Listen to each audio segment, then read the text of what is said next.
Good morning. I missed my scope on Monday. No real excuse. I know it was Anzac Day, so therefore it was a public holiday, but it was mainly because I forgot. I did toss around the idea of doing one on Tuesday, but I hadn't figured out what I wanted to say yet. So I just left it, and I thought I'd leave it till next week. But then I got thinking, and I saw can't remember her name, the follow-up video that Annette shared, her follow-up system, and I thought I would show off my follow-up system because I think you can't have too many ideas. So yeah, I think the more ideas the better. Hello. Okay. So yeah, I'm chatting about follow-ups this morning and vendor event. I think I might just talk about the vendor event first because I've got some notes. How organised am I? It's like fake organisation. I just wrote them down now, but yeah. Okay, so I know I did a scope last week on the expo, but it was kind of a scope on the run, and I was really unorganised and didn't talk a lot about what I actually learned. So I thought I would chat about what I learned.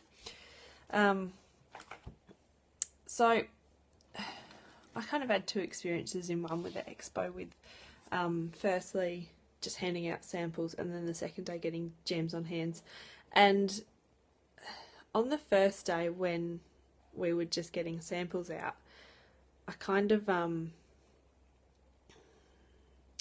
we kind of just tried to get as many out as possible, like really focus on just getting the info out there and crossing our fingers and hoping that people actually looked at our stuff, not just took the free stuff out and threw it in the bin or whatever, or just threw it in the bin. But I'm in the process of doing my follow-ups now, and I have grouped so I had 2 days at the expo, and I've grouped them into four types of follow-ups. So per day, so I've just put them in Snaplock bags because it's just the contact info sheets. So that's just how I'm keeping them grouped together, because they're just small sheets of paper. I can't really file them or anything like that. So I've just got, this bag is contacts from Saturday at the expo, and they're ones who initially asked to be texted or contacted by text message. Awake. Tom's awake? Yeah. I'll just have to go check on the baby. I thought he was going to be asleep. So, come with me.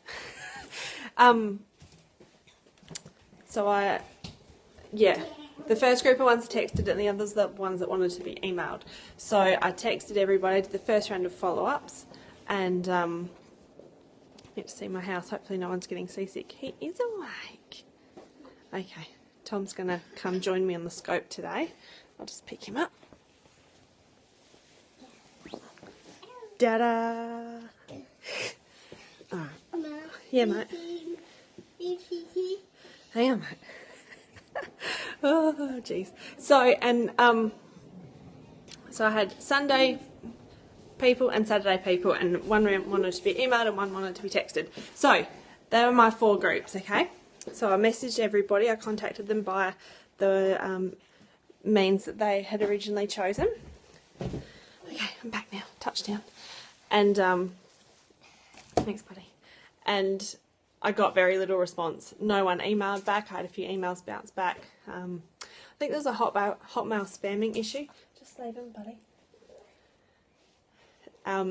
Because a lot of Hotmail addresses bounce back saying mailbox unavailable, and when I googled that, it said it because it thinks I'm spam, which you kind of figured, but I was hoping it wouldn't. Like, I tried to not make my email spammy.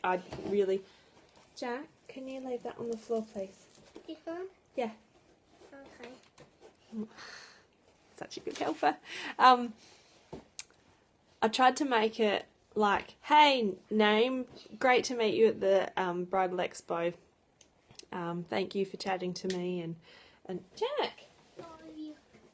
Playing with switches under my desk. Out you get. Go watch your DVD, please, darling. Alright, he wants to say hello. This is Jack. Yeah. You alright now? Yeah. You can go back, watch your DVD? Yeah. Okay. Run along. Thanks, buddy. Mum life. Should just about start this scope again. Anyway, so yeah, and then I offered them. You know, said, great. How did you go with your nail wrap sample? And I had a special offer. I was trying to get parties, so I made a special offer if anyone from the expo contacted me to book a party, and their party reached, can't remember if I asked for 200 or 300 in sales, one of them. I think maybe it was 200 or 300 party points. Not sure. Anyway, I set the bar. I said, if you reach that amount, I'll get you a free mini heater. So that's a pretty big offer to put out there. You know, we all know how much the heater is awesome and how much it costs us, and how much we'd earn off that kind of party. So, you know, I was willing to set the bar high to try and get these fish to bite. No one has replied at all. Even though I emailed them, I texted them also and said, I've just sent you an email, just maybe check your junk folders. But yeah, no one's replied. And with the phone call ones, I got a few wrong numbers. This is what from when I texted them for the first round of follow-ups. So I just sent them a short text saying, hi, it was nice to meet you at the expo. How did you go with this sample? Or let me know, or something like that. Very quick and not salesy, very just touch-based type thing. And so then I went for the second round of follow-ups, and I started on my first group, and the first group was contacts from Saturday who were contacted by text message. So I called them all. There were 17. And I called them all, and there was a percentage of them that were wrong numbers, that they hadn't bothered to reply. Just reply, people, you know, just say, sorry, wrong number, and I won't contact you again. That bugged me. Anyway, long story short, I got 3 out of 17 that are potential parties. One that said she will find me on Facebook and contact me, and she hasn't yet. In case she had lost all of my contact information, I texted her with the link to my Facebook page and also my personal profile. So this is where I am. Then I got a little bit stalkerish and put her phone number in, because I didn't have her surname, put her phone number into Facebook, and I found her, but I didn't contact her. So I didn't take the stalkering too far. There's a line. I nearly crossed it. So yeah, what I have learned is maybe focus on actually engaging people and trying to build the start of that relationship. We're told so many times that this business is about building relationships, not selling products, and I am seeing that each and every day more and more. So even though it's tempting and you think, oh, if I just get out like 100 samples, surely I'll get, you know, a great return. No, not always the case. If you connect with 20 people, I think you'll get a better return rate. So amount out doesn't necessarily equal amount in. So the second thing I learned from the expo is make an effort to do an application. Do a demo on them. Put gems on hands, or get them to do it. You know, don't just hand them a sample, because they probably won't do their nail prep and they probably won't put it on properly. They won't read the instructions. Then they'll think it's a piece of crap, and then like you've just basically done bad service. You think it's good getting a sample out there, but chances are it probably wasn't great. So actually get them to use the product with you so you can show them how quick and easy it is. If you're not a nail tech, walk them through it. Yeah, just get them on them. Also about being in a vendor event, be nice but don't be a doormat. Some of the other stall holders are a bit ruthless. They don't care about you. They want the customers. We had a magician across the aisle from us. A magician, a wedding magician. That's a thing. I got married 10 years ago. We didn't have wedding magicians back in my day. Anyway, and he would, first off, at the start, we were all by our stalls. We were standing out the front with packs ready to go, ready to talk to the girls as they came down, and that was working. And then this magician popped up in the middle of the aisle, like where the girls are walking, and who wants to see a magic trick? And we're like, all right, but we still managed to get a lot of people, so we didn't really care too much. But then as, you know, his interest started dwindling, he crept closer and closer and closer to us. So you have to kind of be assertive. Don't necessarily arc up at him, but hold your ground and be willing to put yourself out there enough to engage with your customers. Don't let someone just come in and steal them. Don't let them make them disappear. See, magic reference. Good day. And another thing, don't wait for people to come to you. If you just stand at your stall with a smile on your face, people will come up to you, but it's better if you jump at them and go, "Hi, how you going?" Like, you don't have to be totally in their face, but just don't let the opportunity pass you by. It'll just keep walking, chances are. So go and talk to them. Yeah, don't wait for them to come to you, because you might not get them to come to you. Okay, so the other thing I wanted to talk about is my follow-up system. I'm just going to fire my computer back up because it's gone to sleep. Okay, so what I use, I am an extremely forgetful person, and Tom loves seeing himself on camera. I'm an extremely forgetful person, and if I don't have reminders for things, it's gone. No matter how much you tell me, please remember to do this, or if I tell myself, don't forget to do that, I need help, okay? My brain's crap. So I use Microsoft Outlook. I think I started using it because I used to use it. That was what we used when I worked in an office, and it was just, I'd been using it for 10 years. I was just really familiar with it, really comfortable with it, so that's just what I've started using. At work I used to use it for emails and calendar, but here in the follow-up thing, I'm using it for contacts and reminders and tasks. So I've got an iMac, so I'll just turn my screen around so you can see. I didn't plan, actually I might just put Tom on the floor with his toys. So let's move some stuff out of the way. Sorry, you're just going to get a great shot of my desk while I pop him on the floor. There you go, Papa. One octopus. Okay, sorry about that. He was supposed to still be asleep. Okay, so this is the contact screen of Microsoft Outlook. Now, these are all my contacts here, and then these are their details. So don't pay attention to these colours, they don't mean anything, it's just something random that Outlook does as far as I can tell. But I do have, at the top here, you can see a categories button, and I have customised that. So I have business contacts, so that is, say, other consultants maybe, someone who doesn't fit into the other categories. Customers, people that have been hostesses and customers. Just hostesses, I've got my team manager in there. Any prize winners, anyone that's requested a sample, and then members of my team. So I've just got my customers selected at the moment. Now this isn't, there we go, sorry, I focused it better now. You can actually read it.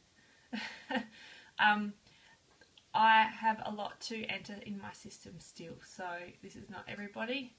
But anyway, so what happens when someone comes into my life? I go and I create, over here, create a new contact. And then I just fill in their contact details as best I can, so their name, phone number, email, address. And then I just go over here to notes, and I just write some notes about them. I categorise them, whoever they are, customer, and then I click on this little down arrow here next to follow up, and I add a reminder.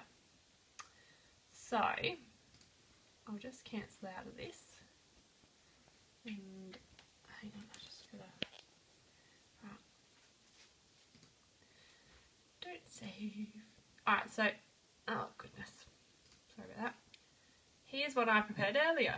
This is one of my existing contacts, and she started out as a sample requester at a party. So if I go to notes, I can see, I just write notes. So I met her at the Bears of Hope fundraiser. She won a mani pack, she won a Waikiki mani pack and an accent sheet, and I posted it on that date. So I entered that in on that date, and then I also entered the date for a 2-day follow-up, a 2-week follow-up, and a 2-month follow-up. As those follow-ups occurred, I wrote a note as to what happened, how I contacted her, if she replied, so on and so forth. And also any tidbits of information that come up in conversation with her. We got chatting at her 2-day follow-up, I think it was, and yeah, she just mentioned she wanted to try the wraps out for her wedding. So then I got chatting to her, so, oh, when's your wedding, and so on and so forth. So I just wrote a note here when she's getting married and what she bought, so that I don't have to go into Workstation and dig up her order and find out and all that kind of stuff. So it just, if I'm about to do a follow-up with someone, I'll just open their file, look at their notes and go, oh yeah, that's who you are, and we talked about that. So then I just go back into Facebook and message her and just say, hey, how's the wedding plans going, and stuff like that. I've also put a reminder in before her wedding, because I think I'm going to send her a card, and that's just an extra nice touch. Yeah, so I did her 2-month follow-up on Tuesday, so it was due on the 25th, but I actually didn't do it to the 26th. And so now that her 2-month follow-up is done, I'll be following up monthly. So what I did, I went into follow-up, add a reminder, and that's just a date made up by Facebook, but I just put in, so I think I did the 26th of May. So I'll just cancel that as that. And then if you go down into tasks, down the bottom here next to people, that's my follow-up schedule. So as these become due, oh, I need to update Lisa's. She's been a host since then, so it's all good. So as these become due, they pop up in the bottom right hand corner of my screen, and then I just double click on them, and yeah, it's great. I really love it because the hard work is done as far as remembering things, and also if I want to send them a little extra something, I'll just turn it back to me now, of a special occasion, or if I haven't had contact with them in a while, all their contact details are there. Even if I want to send them a text or something, and I haven't done that, but I like that it's comprehensive and that it's all there, and then I can just go into the one program and I can remember who I've talked to, when I talked to them, what their address is, what their phone number is, what their email is, what's coming up in their life, so that I can go that extra mile with my customer service. That's really the aim for me. So I think that's all for today. Sorry for the diversion with the kids and that kind of thing. I'm working on my 3-day party script at the moment. I have the script is being hashed out. I have my first 3-day party starting on Monday, so it's like I've got to get it done. It's a matter of just really typing it up now and organising my images. I tried the 30-minute party by the Tag Team Party Peeps, and I think I rushed it so badly so that I wanted to try it before I went to the expo, so I really rushed and pushed to try it, and I did not do a great job. It wasn't, I didn't feel good about it. You know when you haven't worked to the full of your potential, and you just feel like you could have done a better job. So that's how I feel about that one. So for now, I'm settling back into 3-day parties. The attraction for me there is because, one, I didn't feel like I could convey enough information in a 30-day party yet. I'm sure if I worked on a product video and really spent a lot of time in making a quality video, I might feel more comfortable, but for now I'm not ready for that, and I've still got to keep partying because that's our job. And also with the 3-day party, I'm changing it back to a group instead of an event because I want to sync share a lot of it. I really need sync share in my life. It makes me feel so much more organised, and yeah, I just feel in a better place with sync share happening for me. So I'll let you know how I go with the 3-day party. Fingers crossed. Yeah, good luck to me. Alright girls, I'm going to call it a day now. Pick up this baby up off the floor, drink my coffee. It's still warm. Woohoo! Alright, have a good day. Bye! When will I get this stop broadcast right? Let's try again. Swipe down to something. Got it! Bye!